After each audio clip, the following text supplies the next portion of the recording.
Dia ngelihat sepintas langsung kepaku gimana, jadi nggak bisa ngapa-ngapain. Kaget juga iya, kopi nggak keminum, itu pindah ke dinya sana.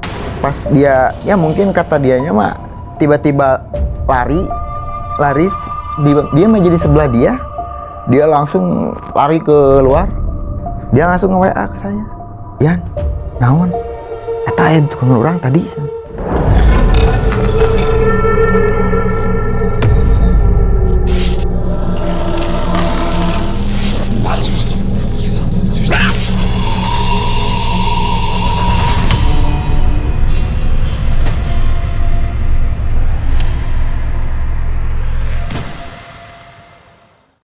Assalamualaikum warahmatullahi wabarakatuh, Sobat Malam Mencekam sekalian. Kita bertemu lagi di kisah Malam Mencekam yang akan mengisahkan kembali cerita-cerita yang horor dan mencekam tentunya. Terima kasih buat Anda, sahabat Malam Mencekam sekalian, yang sudah menonton video ini dan sudah mengklik channel ini. Dan semoga kita semua ada dalam kondisi keadaan sehat walafiat dan selalu ada dalam keberkahan Allah Subhanahu wa Ta'ala. Oh ya, buat Sobat Malam Mencekam sekalian, siapa tahu atau barangkali Anda memiliki sebuah kisah yang cukup horor dan mencekam. Silakan Anda untuk mengirimkannya melalui email yang sudah kami sediakan di kolom deskripsi. Siapa tahu suatu saat nanti kami akan kisahkan cerita Anda, atau bahkan kami akan undang Anda ke studio untuk menjadi seorang narasumber. Seperti tamu kita kali ini sudah hadir di studio, seorang narasumber yang akan mengisahkan sebuah kisah yang menurut saya ini cukup horor dan mencekam. Nanti kita akan berkenalan terlebih dahulu, namun sebelumnya jangan lupa ingat dukung terus kita dengan menekan tombol subscribe dan menyalakan loncengnya, agar sahabat Malam Mencekam sekalian tidak ketinggalan dengan video-video yang tidak kalah horor dan mencekam lainnya nanti. Narasumber ini namanya Kang Aboy. Kang Aboy itu sudah juga muncul beberapa kali di channel Malam Mencekam. Kisahnya bisa Anda lihat nanti ya, kisah mengenai jenazah ya. Ya, gali kubur. Gali kubur dan kisah jenazah. Itu tidak kalah mencekamnya tentunya. Nah, kali ini kita akan mendengarkan cerita yang tidak kalah horor dan mencekam bersama narasumber kita, yaitu Kang Boy. Assalamualaikum Kang Boy. Waalaikumsalam Om Ya, Yudi. gimana, sehat ya? Alhamdulillah. Alhamdulillah. Nah, sekarang kegiatan apa nih? Usaha apa? Masih di olahraga. Olahraga ya? Ya. Ya. Usia kayaknya sama ya dengan saya, kurang lebih ya. 22. Hampir mirip 22. lah. Ya, hampir mirip dengan saya kalau usia. Nah, kali ini kira-kira cerita apa nih yang mau disampaikan? Ini pengalaman pribadi atau gimana nih? Pengalaman kerabat dekat saya, kerabat dekat dari dekat, kecil ya. Oh ya. Itu ceritanya seperti apa nih? Ringkasannya seperti apa nih? Diteror oleh sosok pasangan yang telah dibunuh oleh pasangannya yang pernah melakukan hal negatif gitu. Oh, jadi korban dia, korban pembunuhan? Iya, korban pembunuhan yang hamil di luar nikah. Oke. Bagaimana cerita selengkapnya? Jangan kemana-mana, tetap saksikan Malam Mencekam.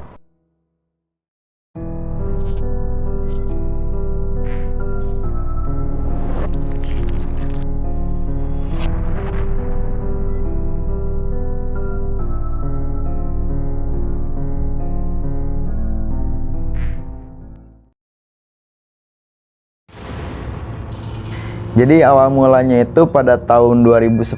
Teman saya itu pindah rumah, datang ke rumah tersebut tuh dengan posisi rumah sudah ada isinya. Jadi nggak usah beli peralatan perabotan yang lainnya. Sudah gitu, biasanya kan kalau misalkan pindah rumah, kita ya seenggaknya kita tasyakur binikmah atau enggak kita salawatan. Mungkin karena kesibukan keluarga si Robi ya, namanya Robi. Nah, pas tidur, udah malam, tidur, udah beberapa hari di rumah itu, udah pindah. Tidur, tiba-tiba jam 11 malam dia, kalau bahasa Sundanya tuh lilir, terbangun dari tidur malam. Nah, dia bangun itu bukan karena ada sesuatu, tapi dia mendengarkan suara tangisan anak kecil. Pas di bawah tempat tidur, di bawah risbangnya itu. dia lihat ke bawah sama sekali nggak ada. Tapi pas dia tidur lagi, ya mungkin berani-beraniin lah namanya mau wanikeun weh gitu kan. Dia tidur langsung nyumpet di selimut, tapi ada lagi suaranya. Oke lah, mungkin udah biasa lah. Dia tiap ke kamar mandi juga ada, pas kan kamar mandi itu biasanya cenderung ada kaca depannya tuh. Wastafel, dia lagi cuci muka. Pokoknya tiap dia ke kamar mandi, tiap malam ada suara apa ya? Rengekan anak kecil, bayi gitu, bukan anak kecil, bayi. Nah, jadi dia aneh gitu kan, dia nanya sama bapaknya gitu kan, "Pak, Bapak pernah ngerasain ini enggak?" "Ngerasain gimana?" "Ya suka ada yang nangis, Pak, di kamar saya." Mungkin bapaknya juga penasaran. Bapaknya si Obi itu penasaran, tukar kamar. Taunya bapaknya juga ngerasain hal yang sama. Di kamar mandi ngedengerin rintihan itu, di bawah risbangnya ngedengerin yang nangis gitu kan. Robi inisiatif. Ya. "Pak, di sini sesepuh di mana?" "Itu ada di belakang masjid." Belakang masjid, pergi aja dia ke sana. Ambil pengenalan kan, "Pak, saya warga baru di sini." "Oh, iya yang baru pindah ya?" "Iya." "Ada apa? Saya mau nanya, Pak, kisah di sini teh kayak gimana?" "Kisah di sini gimana?" "Ya di daerah rumah saya sana." "Terus di dalam rumah saya tuh kayak gimana?" "Bapak kan dari tahun berapa di sini?" "Saya lahir dari tahun 54 sana," kata dia teh. "Saya udah di sini dari lahir sana. Jadi saya tahu semuanya sana." "Oh, jadi gimana, Pak?"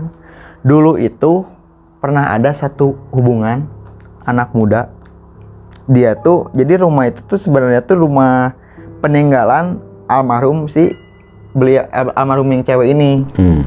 Jadi di keluarganya pada pergi di luar kota, mungkin karena kosong ngambil kesempatan, terjadilah sesuatu itu.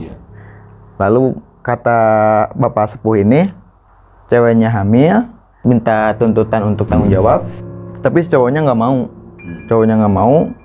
Mungkin udah kesetanan juga, kegelapan, jadi dihajar dulu katanya, langsung dibunuh. Dan si mayatnya itu dikubur di kamarnya itu. Dan posisi rumahnya itu belum sama sekali dari awal sampai rumah itu berdiri sampai sekarang 2021, rumah itu masih sama kayak gitu. Nggak pernah, perubahan. Belum ada. Karena ya mau dirubah juga gimana, sedangkan bapaknya si Robi ini kan sibuk, suka pulang pergi keluar kota. Jadi percuma juga kalau buat si Robi ini, yang penting si Robi juga jarang di rumah gitu kan. Nah, jadi pas ditanya-tanya juga, oh ternyata bener juga katanya kan, soalnya yang nangisnya ini anak kecil, berarti anaknya ini minta tanggung jawab kepada bapaknya gitu kan. Bapaknya di mana yang jadi bapaknya ini? Nggak tahu, pokoknya udah ngubur ini teh, rumahnya teh kosong sama 2 tahun kata bapak sepuh ini. Nah udah gitu Robi pulang. Pas pulang itu dia inisiatif, bener nggak sih gitu kan, risbangnya dipindahin. Jadi si tembok yang biasa lantainya itu emang semen aja. Jadi bukan kuburan, bukan tempat pemakaman gitu, soalnya rumah juga kan gitu. Tapi kan yang anehnya Robi, oh iya ini mah kayak bekas galian gitu, tapi kok yang disayangkan gitu yang di semen gitu kan. Sedangkan kita kan ya, saya juga berpikir sadis ini gitu tah. Mungkin yang kata Robi juga, karena Robi bilang teh kayaknya dia minta pindahin lah gitu ke tempat yang layak gitu kan. Nggak di ruangan itu. Iya gitu kan, mungkin dia nangis juga. Tapi yang anehnya kok si ibunya ini, yang almarhum ini tidak menghantui si Robi, tapi anaknya.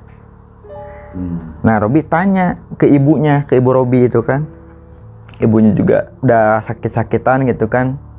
Ibu nanya, "Bu, kenapa kayak gini? Kenapa ke Robi terus gitu? Sedangkan ke bapak cuman kayak gitu doang." Sebenarnya diceritain, jadi ibunya itu memiliki satu rahasia. Jadi ternyata si Robi ini teh lahir dari keluarga yang sama, hamil di luar nikah juga. Sebelumnya ibunya ini menikah sama bapaknya, sama bapak Robi, adalah satu gadis lagi berpacaran sama bapak Robi. bapaknya itu ya kalau ininya mah PK lah ya, penjahat kelamin gitu. Jadi yang pertama kali cinta pertamanya ini gak ditanggung jawabin, malah tanggung jawab yang kedua. Nah, sama kejadiannya kan yang menghantui Robi mah dibunuh. Kalau ini mah ditelantarin, dibawa ke kampungnya dia teh di Limbangan, di dekat Talaga Bodas. Nah, kampungnya teh di situ. Nah, dia tuh ngomongnya mah nanti saya mau kerja di kota, saya siap ini transfer. Oh siap, sana kata si calon istrinya ini, sedangkan belum nikah. Dibawa ke sana tuh, ya udah di sana tuh lost kontak aja.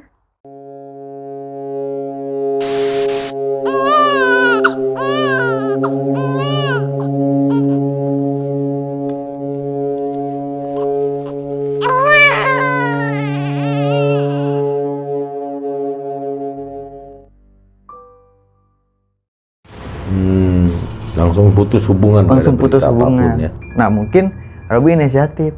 Oh, meureun iyalah cek Robi mah babalasna gitu kasih bapak lewat abi gitu, tak karma lewat abi sana. Terus nanya, ayeuna abi kudu kumaha? Ya udah we sana. Robi mah gak usah dipikirin. Gimana nggak kepikiran mah? Tiap Robi lihat anak kecil, bawaannya teh Robi teh takut. Jadi kamarnya itu ya, yang biasanya pakai risbang sekarang enggak. Dia nggak mau sampai tidur di kasur aja, dia nggak mau. Trauma mungkin ya, nggak mau di risbang. Karena ya tiap dia tidur tuh mungkin mindset juga ya, mindset karena sudah terbawa ke bawah alam sadar. Jadi tiap dia merem tuh ada suara anak kecil, tiap malam suara ada anak kecil. Dia ngomong, "Mah, saya mau pindah aja." Pindahlah dia ke Cikadut. Itu jadi dari 2010 sampai 11 tahun dia di rumah situ. Ya mungkin karena udah terbiasa, tapi terbiasanya bukan karena jadi berani gitu, malah jadi penakut. Pindah ke sana tuh, pindah ke Cikadut, dia mungkin saya keluar dari zona nyaman nih.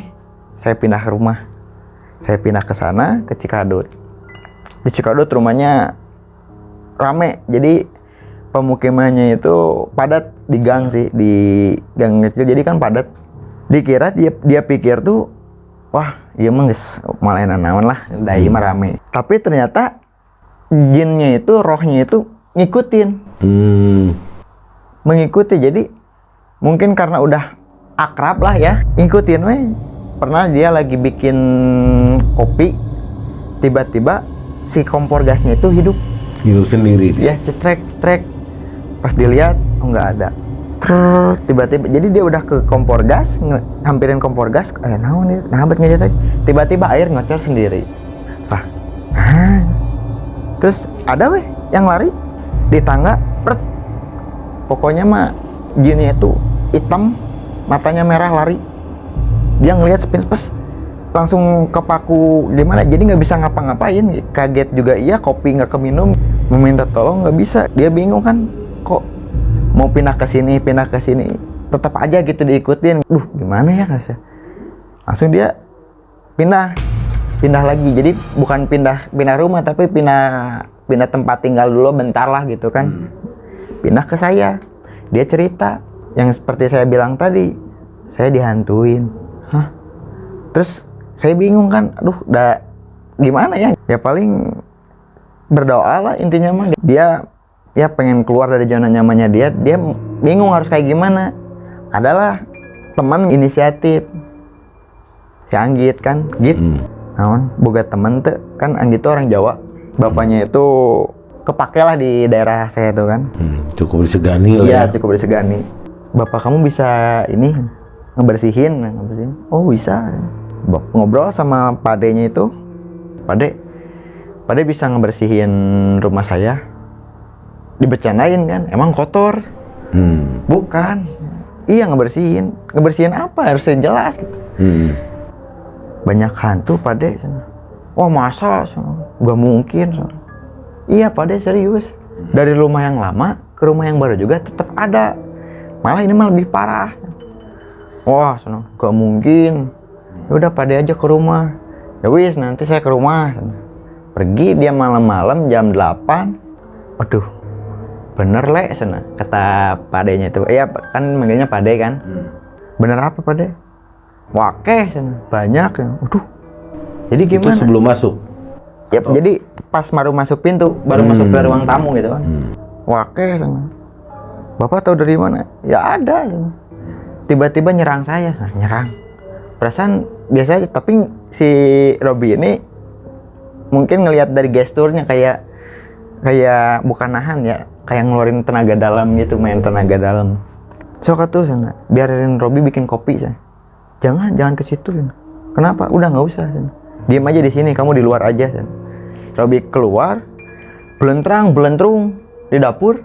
Ada suara? Ada suara kayak lempar apapun, dilempar kayak diserang gitu.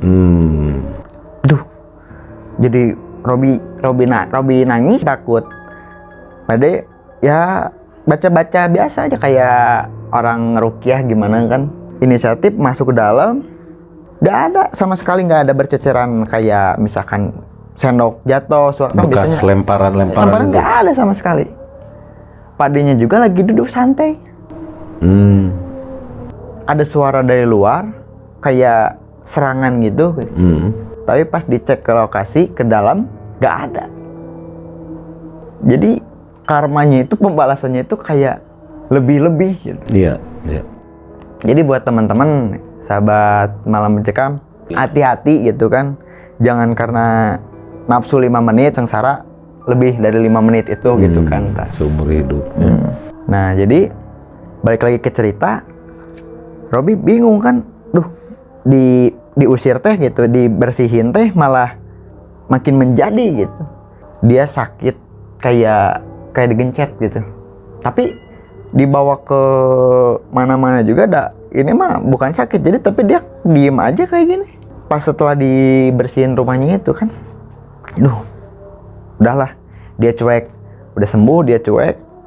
Mau gimana bodo amat lah, walaupun takut gitu kan, tapi ya mau gimana lagi, serba salah juga kan, saya usir, kamu malah kayak gitu. Jadi serba salah dianya gitu kan. Tapi dia mikir juga, saya juga jadi risih ke diri saya katanya kan. Ya udahlah, saya pindah lagi ke rumah kamu lah. Udah biarin lah rumah itu mas. Dia tidur di rumah saya kan beberapa hari buat menenangkan diri. Katanya di rumah saya teh pas dia lagi ngopi gitu kan, ngelihat di belakang jendela kan ada jendela buat polusi, ngelihat ada bayangan hitam, matanya merah, ngeliatin melotot ke dia, menatap tajam ke dianya tuh. Jadi saya mah pas ngelihat juga biasa aja gitu, nggak ada sama sekali.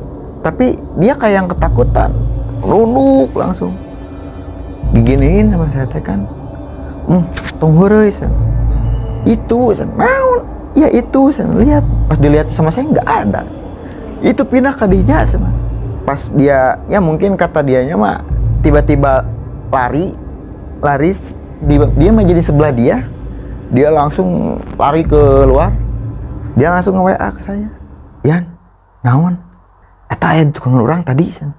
Aduh, maknya tapi emang iya ke saya juga jadi ya merinding gitu kan, kerasa gitu. Tapi ya namanya ini malah biasa aja gitu kan, asal kita nggak ini.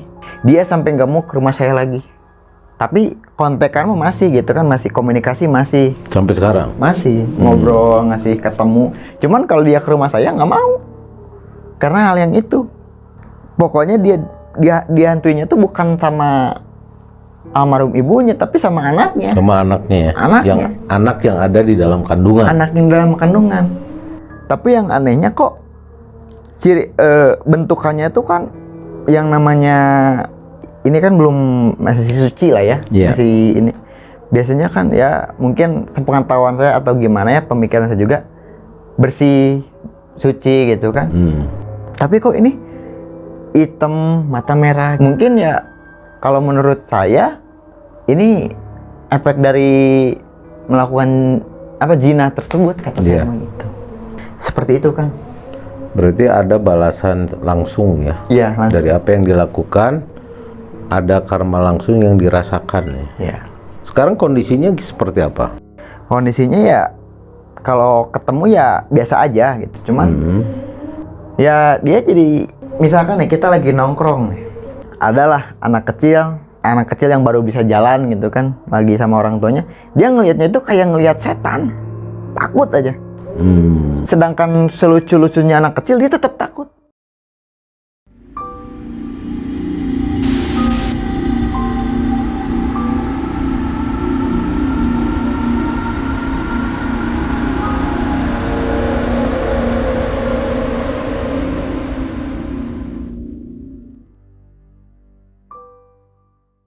Makanya dia sampai pernah ngomong, orang mambung boga budak pengen nikah mah tapi nggak mau punya anak. Dan saya juga pengen punya rumah tapi nggak mau ada kamar, langsung aja jadi dapur, ruang tamu, tempat tidur langsung di tengah, dan tidurnya tuh nggak mau di risbang, cukup di karpet, sampai segitunya dia. Mungkin karena ya trauma bertahun-tahun, 11 tahun om. Artinya pengalaman 11 tahun itu masih terngiang-ngiang. Iya. Membuat dia jadi parno, mungkinnya terbawa-bawa ya. Dan ya setiap ngobrolin hal-hal yang spiritual, dia sama sekali angkat tangan. Pernah diajak ngobrol? Pernah. Iya, saya kemarin ningali iya misalkan. Dia tiba-tiba langsung udah pergi aja. Cari teman yang lain. Saya bercandain kan di grup. Dia keluarin dari grup kan. Mun aya si Robi, orang obrolkeun jurig. Sok ya. Dia sampai jadi gak mau, bukan gak mau kenal atau ya nama, jadi marah aja gitu kan. Marah. Nah sih nih unggal saya main teh nih ngomonginnya jurig terus ya. Hantu terus, setan terus ya. Udah tuh yang lain aja ya. Sampai sebegitunya kan.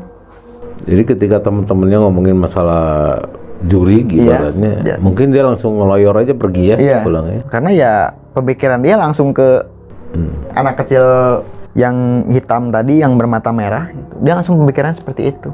Ya wajar sih ya. 11 tahun. Pengalaman 11 tahun hidup cukup terganggu ya dengan kondisi seperti itu, sehingga menjadi trauma dan mendarah daging ke bawah kemana-mana. Nah, Kang Aboy, dari apa yang diceritakan tadi ini menurut saya sangat, kalau kita mengalami ini sangat mencekam sih ya. Mendengarnya aja udah mencekam, apalagi mengalami. Dari cerita yang disampaikan, kira-kira ada pesan apa nih? Cerita moral apa yang kita bisa ambil dan kita bisa bagi nih ke sahabat-sahabat Malam Mencekam? Ya, buat sahabat Malam Mencekam nih, sebagai ya anak muda gitu ya. Misalkan kita, yang saya tadi bilang gitu kan, segila-gilanya kita, senapsu-napsunya kita harus pikir matang dulu, kita harus pikir panjang dulu. Jangan sampai kenikmatan yang kata saya bilang cuman 5 menit, sengsaranya lebih dari itu. Wanti-wanti lah gitu, jangan asal gabres gitu. Asal gabres. Ya, asal gabres. Nah, Kang Aboy, itu kondisi rumah yang cukup meneror itu sekarang rumah itu kondisinya masih ada ya? Masih. Udah dibeli sama dia. Jadi dia pindah rumah tuh bukan dijual, tapi dikontrakin sama dia gitu kan. Sekarang katanya udah diisi lagi, masih dikontrakin dengan ya ada sedikit perubahan lah. Cuman ya ada yang tidak dirubah karena ya mungkin takut terjadi apa-apa gitu kan. Seperti itu. Kang Aboy, masih ada yang mau disampaikan kurang lebih? Siap, cukup Kang. Cukup ya. Jaga-jaga aja lah gitu. Jaga-jaga ya. Ini cukup horor dan mencekam, di mana Kang Robi mengalami teror, dan ternyata itu adalah tempat di mana terjadi pembunuhan. Pembunuhan kepada seorang wanita yang notabene kondisi hamil di luar nikah, dan itu minta pertanggungjawaban sehingga terjadi gelap ya. Sehingga akhirnya terjadi pembunuhan. Nah, pesan yang disampaikan oleh Kang Aboy adalah khususnya buat kita semua yang anak muda nih. Kita perbanyaklah untuk melakukan tingkatkan ketaatan kita kepada Allah Subhanahu wa taala, perbanyak pengetahuan mengenai agama, sehingga hal ini yang akan membuat kita cukup bisa mengerem, karena pergaulan itu mengerikan. Sadis. Nah, apalagi kalau sudah berduaan. Di satu tempat berduaan, pacaran, akhirnya jadi bertiga. Karena di situ pasti ada setan. Nah, kalau kita perkuat dengan agama kita, keimanan kita, ketaatan kita kepada Allah Subhanahu wa taala, insya Allah semuanya akan berjalan dengan baik. Seperti yang disampaikan Kang Aboy, jangan sampai gara-gara hanya nafsu belaka, hawa nafsu yang hanya beberapa menit, akhirnya masa depan suram. Masa depan penuh dengan malapetaka. Ini yang kita tidak inginkan. Demikian, terima kasih buat Kang Aboy yang sudah hadir ke studio ya. Walaupun ini sudah video yang kebeberapa kalinya ya tentunya. Dan dari Kang Aboy juga kalau nggak salah masih ada cerita yang mau disampaikan juga ya. Mungkin itu di next video bisa ya? Bisa. Oke, terima kasih Sobat Malam Cekam sekalian. Jadi itu adalah moral cerita yang kita bisa sampaikan. Tingkatkan ketaatan kita kepada Allah Subhanahu wa taala, tingkatkan keimanan kita, karena itulah yang akan membentengi kita dari gangguan-gangguan setan. Terima kasih buat Anda yang sudah menonton video ini dan mengklik video ini. Juga jangan lupa untuk terus dukung channel ini dengan menekan tombol subscribe dan menyalakan loncengnya. Oh ya, jangan lupa juga Anda komen nih. Di kolom komentar itu Anda komen nih, ya. Sebenarnya Anda dari mana aja? Ya, ada kemarin kita lihat ada yang dari Malaysia, dari Surabaya, dari Bali. Pokoknya kita senang, kita menjadi keluarga. Nah, Anda silakan komen di bawah, terus kemudian Anda sebutkan Anda dari mana. Ya, insya Allah kami nanti akan menyapa teman-teman sekalian. Dan bahkan siapa tahu nanti kami datang ke daerah Anda, ya. Kita bisa ngopi bareng, cerita-cerita malam bersama tim Malam Mencekam.